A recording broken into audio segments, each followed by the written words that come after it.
As always, Ted, kick us off. Who do you have as your winner of the weekend? Well, I had to go with Ole Miss, who knocked off Auburn. They are now a perfect 7-0 and looking really good. Um, they're into the top 10, number 7 team in the country, getting all the media attention and the fanfare, and everyone loves Lane Kiffin and his dog and all of that stuff. So they're the winner because they get to bask in being a top 10 football team for another week, moving up to all the way up to number 7. But here's the bad news, though. They've got a backloaded schedule, and it's about to get way different for Ole Miss here in the final 5 games of the season. It is about to ramp up. There's no doubt about it. But I will say 2 things from that game, from what I saw. They're running the hell out of the football. Mm-hmm. And Jackson Dart starting to do some nice things with his legs. He's playing pretty solid for them. And every time I see him in those baby blue jerseys, God, those look good, man. I'm a massive fan of those. I don't know if it's technically baby blue, whatever hue of blue that is. Oh, big fan. No, it looks good. I like those uniforms too.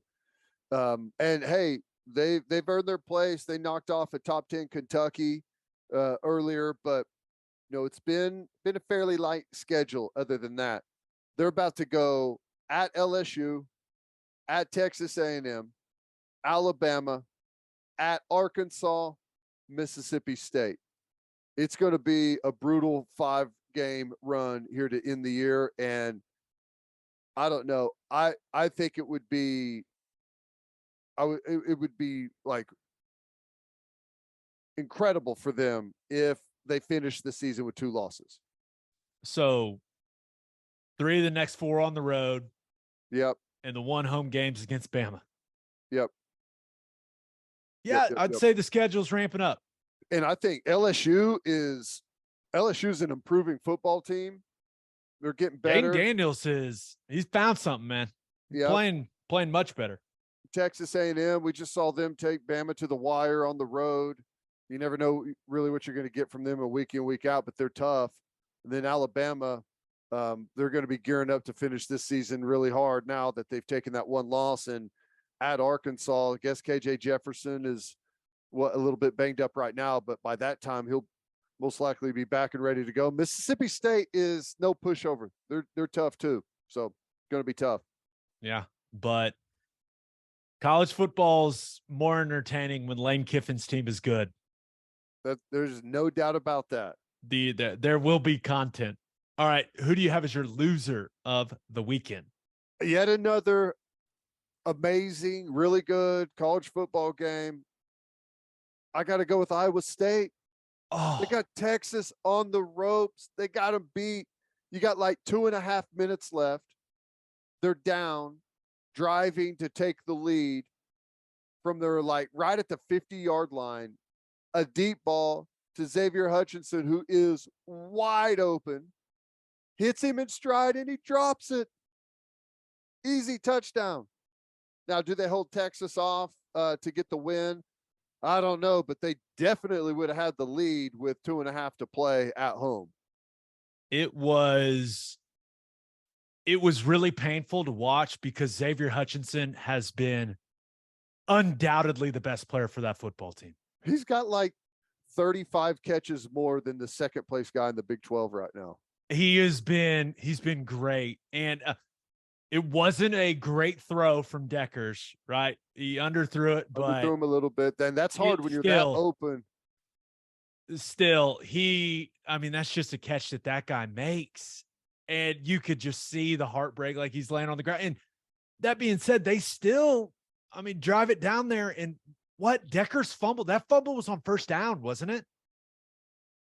Where he fumbles it away to him and they never get it back, right? No.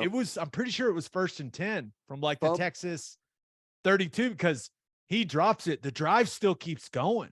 And Iowa State still they looked like they were going to go at the very least kick a field goal and tie the game. But Deckers ends up fumbling, and that was a Brutal. painful one. But I told everyone, hey, that Iowa State defense is for real.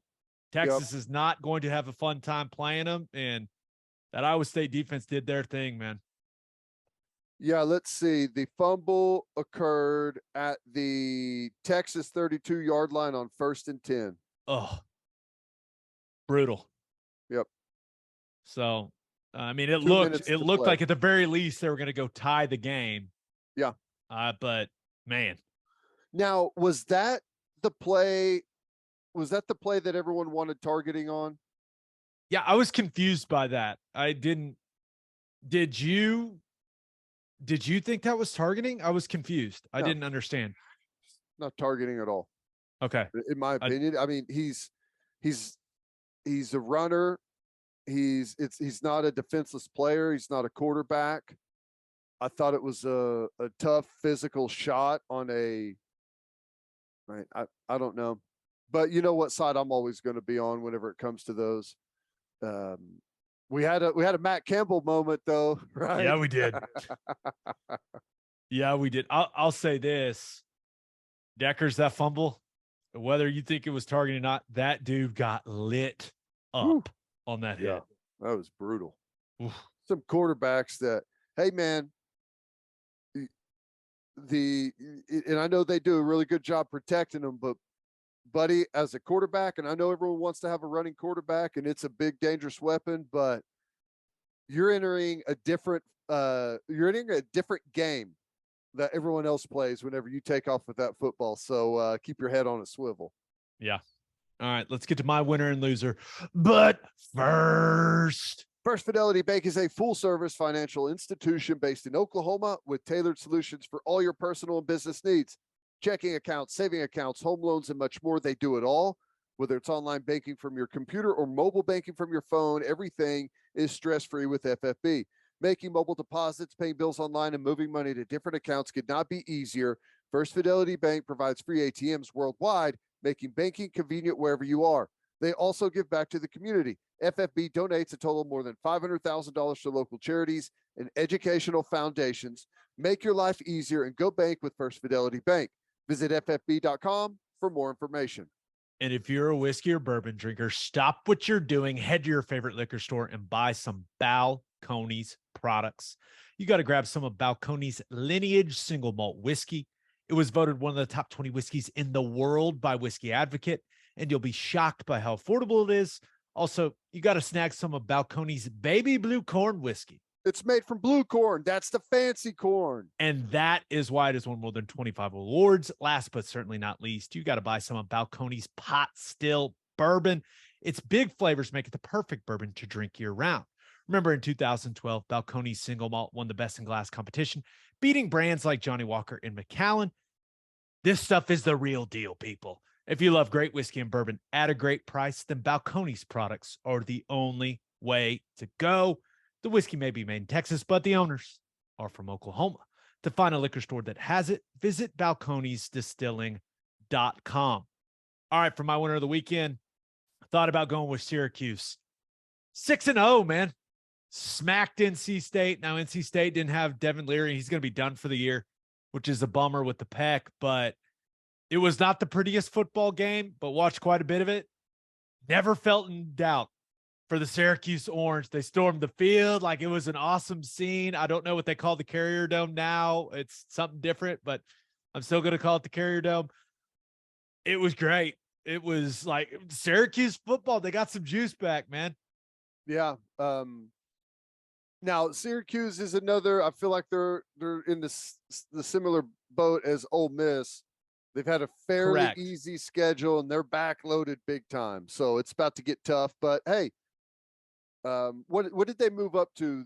They were they 17 previously? I think they were 18 going into that game, and they are now 14 in the latest day, people. Enjoy it. Enjoy it. Enjoy it while you can. Good for you, Dino Babers. Good for you. But my winner of the weekend, Kyle Whittingham, Utah, both. Cojones to go for two. at the end of that football game, and I like it. It's similar to what I said about the 2-point conversion for Oklahoma State that I thought they should have gone for at the end of the first overtime against TCU. Put the ball in your best player's hands, right? And that's what they did. They got the ball in Cameron Rising's hands. They gave him multiple options in the pass game or to tuck it and run. One there in the pass game, he takes off, flap jacket and all, looking doughy. Loved it. Mustache, hair flowing in the breeze, mustache wisping, and he got it done, man.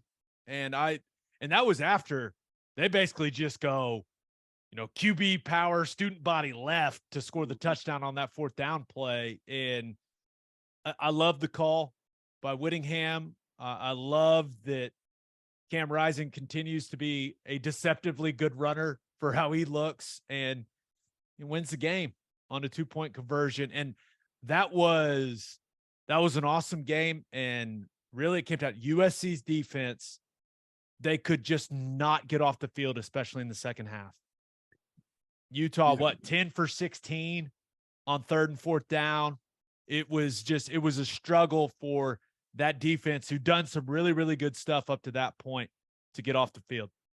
Yeah. It was a wild game, man. It was fun to watch, man. And I know a lot of people were watching it, rooting against USC. You and I, our emotions are all over the place watching USC with our friendships on that staff. But it was just really fun. It was a really entertaining game. I tried to remove all emotion out of it.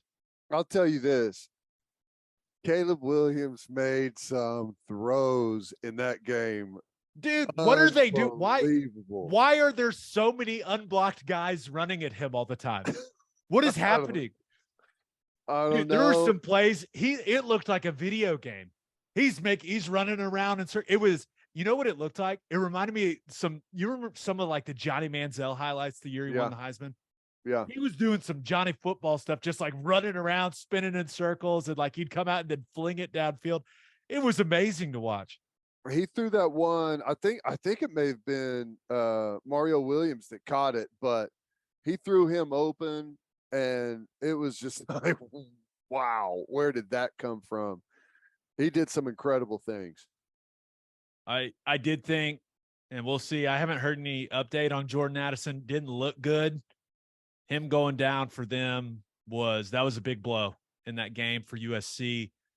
And I guess the only other thing on the game, like Lincoln Riley, the way that he handled the last possession, from a clock management standpoint was confusing for me, right? I thought it was odd because, Utah's got the ball 1st and goal, and you play it well defensively on 1st and 2nd down. Like they never used timeouts. I didn't understand, because I get you want to keep your timeouts, but having time on the clock, like if you don't have time to progress the ball down the field, then the timeouts are worthless. So college is so much different. Like you don't necessarily need the timeouts on offense. You need them when you're on defense. Yeah. And that's where it's like, you still have the ability to stop the clock with 1st downs, but like there's got to be time on the clock for you to get the ball down the field. Right. Like, and you got to think, as you want to have confidence in your defense, but you got to think, hey, I got to maximize our time in case they score. It's weird. You're going to have to explain to me. Oh, I know what you're about situation. To say. What was that? I don't know, but this is why I'm not a coach. Because if I was Kyle Whittingham, I probably would have assaulted that referee on the field. So if you didn't especially watch the after game, the explanation that they did not give. So if you didn't watch the game, USC, so Utah scores, they get the 2-point conversion. They're up 1. There's still some time left on the clock. USC's got the ability to go down, try to get in field goal range, kick a field goal to win the game. Caleb Williams throws an interception, which pass interference was called. And the ball gets returned for, I don't even know how many 10 seconds. 7, 8 seconds. A lot. Yeah, it was a lot of time. Like the guy returns it for a while. And for whatever reason, and with they made it sound like they put time back on the clock that shouldn't have been put on the clock. Is what they made it sound like is there was an inadvertent. Yeah, but he was like Referee, a referee called a timeout. Like that's how they phrased it. It was bizarre. Who cares? You went back and reviewed it. Like, pull out the stopwatch and just see where the clock should be. I mean, it's not that difficult. That was crazy. And not only did they put more time, like they didn't get penalized for the interception return, like the clock where it should have run down to like 4 seconds or 3 seconds, maybe. They put more time on the clock than was originally on there whenever he made the interception. It was one of the situations where, because I was watching it, and we had some people over at the house. I was watching. I was like, "What's going on here?" Like it felt suspicious. Very suspicious. Yeah, but and there was no explanation. Just, oh yeah, don't worry about that. There was an inadvertent timeout by the referee. It was very sketchy. Kyle Whittingham was like losing his mind, but that's what I'm saying. Like, I probably would have tackled somebody out there. Like, I will say, neck and got an answer out of him.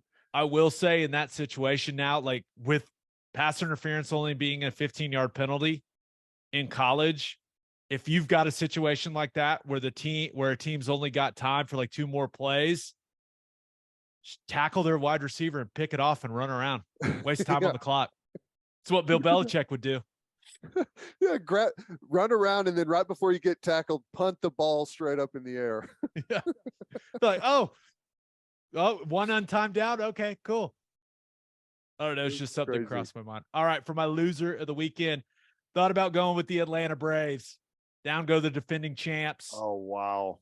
Phillies took care of them. Just an offensive explosion. Yeah, I'm watching baseball now.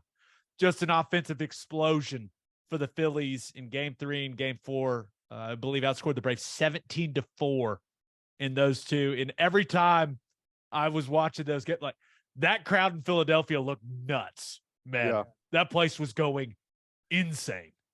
They've got a feeding frenzy there. And, you know, there's some good sports going on right now. The sports are good currently, my friend. Also thought about going with just like everyone in the NBA but the Warriors. Apparently, the Lakers have decided that money does not matter. They don't care about the luxury tax. Did you see these numbers, dude? Crazy. So they announced they've agreed to a 4-year, $109 million contract extension with Andrew Wiggins, who was awesome for them in the playoffs last year. They also announced a $140 million extension for Jordan Poole.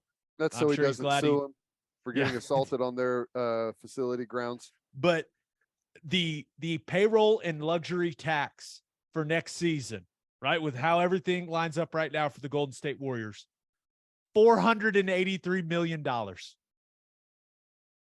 For reference, the NBA salary cap for this season is $123 million. The tax level is $150. Paying $483 million for the Warriors next year, as of right now. They're paying 4 times the luxury cap in penalties, luxury tax. Wow. Yeah. So I guess they just don't care. So, all right. But also thought about going with Lamar Jackson. What was that? And I know, hey, bad snap, right? Kind of sense of panic. But he's too good to throw it up for grabs in that moment, man. What was that? And wasn't he throwing it like to Ricard, the 300-pound fullback? Like, what was he doing? It ends up costing him the game against the Giants. Yeah. I will say, though, the Ravens are good, and I think they're going to be fine. But yeah. It was awesome that after the game, seeing Brian Daboll and the Giants, like, that was fun to see them, how much they were celebrating that win. That was cool. Yeah, it was. Saquon, healthy Saquon's so fun to watch. My God. I was about to write him off as a guy that's just not going to be able to stay healthy, and he's a difference maker. Oh my gosh. From one New York team to the other, man, because my loser of the weekend, and this is a couple of weeks in a row now, the Green Bay Packers. right? They were coming off that fourth quarter meltdown in London against the Giants, and they just got smacked at Lambeau by the New York Jets. I mean, 27-10, and Jets controlled that whole thing. Give the ball to Breece Hall, man. Run the rock. And he's starting to come on strong for them. Zach Wilson didn't really have to do a ton throwing the ball. Packers could not run the football in that game. And the Jets held Aaron Rodgers in check, and they dominated special teams, right? Blocked a field goal, blocked a punt, scooped and scored for a touchdown. I mean, the New York Jets are forward too, man. It's crazy. Yeah, man. If you lose special teams that bad, like that gets people fired in the NFL. Oh, yeah. Whenever you lose special teams that bad. And yeah, the Packers, man, it's been a tough go for them. Their defense, like there was a stretch there where they were playing incredible defense. It's been a while. It's been a long time actually, but you know, there was a while where they were kind of known for their defense, and it's just totally disappeared up there, man. Totally disappeared, and it's been tough for them. You can only manufacture so much offensively, and they're thin weapon-wise now that Devontae Adams is gone and went to Oakland. So it's I don't know, not looking good for the Pack, but somehow they always find a way to get it together at the right time, it feels like. Yeah. So it's going to be interesting to see if anything, their defense coordinator, Joe Barry, going to be interesting to see if he lasts the season. Guy's getting a lot of criticism his way. yeah. Now, but I like Joe Barry. I played a year for him. I really like the guy, but it's all about results, man. Results driven business. Yeah. And I mean, Joe Barry's got nothing to do with the Jets getting after Aaron Rodgers. Right. I mean, sacked him, I think 4 or 5 times, hit him a bunch.